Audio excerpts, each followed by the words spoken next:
Kwento ng White Lady sa Baryo Payapa. Sa isang maliit na baryo, sa tabi ng bundok, may isang lumang bahay na matagal nang walang nakatira. Tinutukoy ito ng mga tao sa baryo bilang bahay ng White Lady. Ang mga kwento tungkol sa multong babae na naninirahan sa bahay na iyon ay nagsimula pa noong panahon ng ating mga lolo at lola.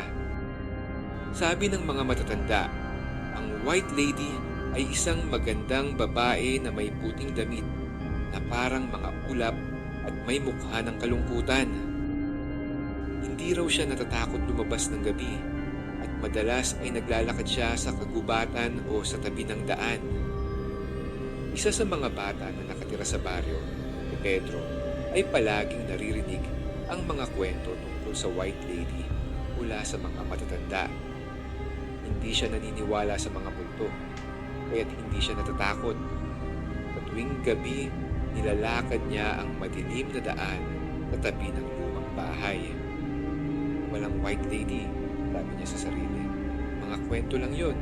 Isang araw, naglakad si Pedro sa tabi ng bahay nang bigla siyang napansin ng isang matandang babae na nakatayo sa may pintuan ng lumang bahay. "Anak, bakit ka nandyan?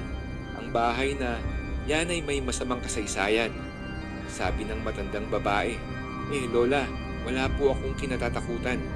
Sabi po kasi ng mga matatanda, may White Lady raw dito.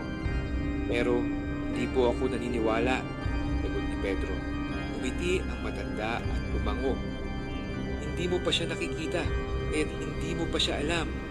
Ngunit isang gabi, makikita mo rin siya at matututo ka ng aral. Dahil sa sinabi ng matanda, mas naging curious si Pedro. Kinabukasan, muling naglakad siya sa tabi ng bahay, ngunit hindi niya nakikita ang White Lady. "Wala namang White Lady, mga kwento lang," sabi niya sa sarili. Subalit isang gabi, habang naglalakad si Pedro pauwi mula sa paaralan, bigla siyang nakaramdam ng kakaibang lamig. Tumigil siya at tumingala.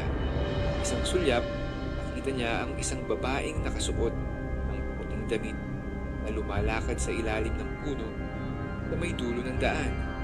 Hindi siya makapaniwala sa nakita. Siya ba ang White Lady? Tanong niya sa sarili. Ang babae ay nakaharap sa kanya at kahit na malayo, ramdam ni Pedro ang isang malungkot na aura mula sa kanya. Ang mga mata ng babae ay malungkot at parang may hinahanap. Nang mga sandaling iyon, ang hangin ay dumaan ng mabilis at ang mga dahon ng puno ay nagsimulang magugong. Ang White Lady ay naglakad na palapit kay Pedro. "Anak, wala kang dapat ikatakot. Ako'y hindi masama," sabi ng White Lady na may malumanay na tinig. "Pero, sino po kayo?" tanong ni Pedro, nanginginig ang boses. "Ito ang aking kwento," sagot ng White Lady. "Ako'y isang babae na nabulag sa pagnanasa. Mahilig akong maglakbay at magtampisaw sa saya ng buhay. Ngunit isang araw, naakit ako sa isang lalaki at iniwan ko ang aking pamilya para sa kanya. Akala ko'y ang pag-ibig niya ang magbibigay sa akin ng kaligayahan. Ngunit ako'y iniwan din. Nasaktan ako at sa kalungkutan ko, naglakbay ako pauwi. Subalit sa daan, habang ako'y naglalakad, nakaranas ako ng malupit na aksidente. Nagising ako at nalaman kong ako'y pumanaw na." Napansin ni Pedro na ang boses ng White Lady ay puno ng kalungkutan at pagsisisi. Aking kaluluwa ay hindi matahimik dahil sa aking mga pagkakamali.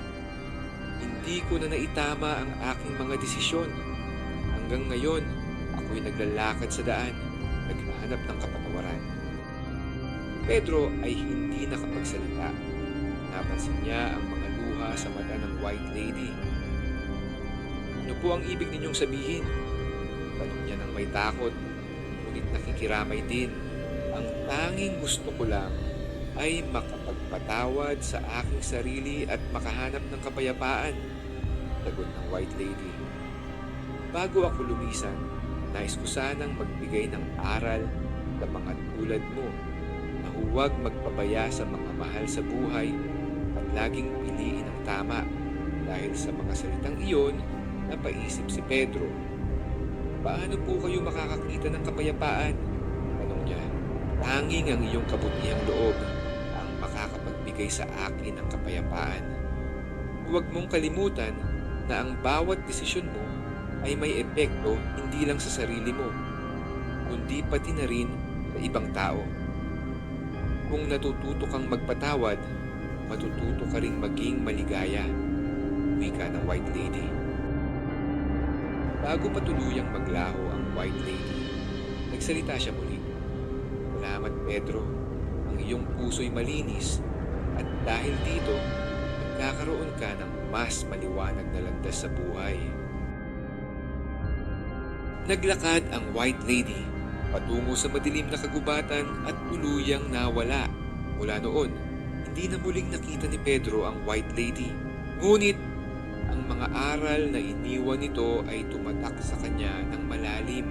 Ang kwento ng White Lady ay naging isang paalala sa kanya na ang tunay na kaligayahan ay hindi nasusukat sa materyal na bagay o pansamantalang kasiyahan.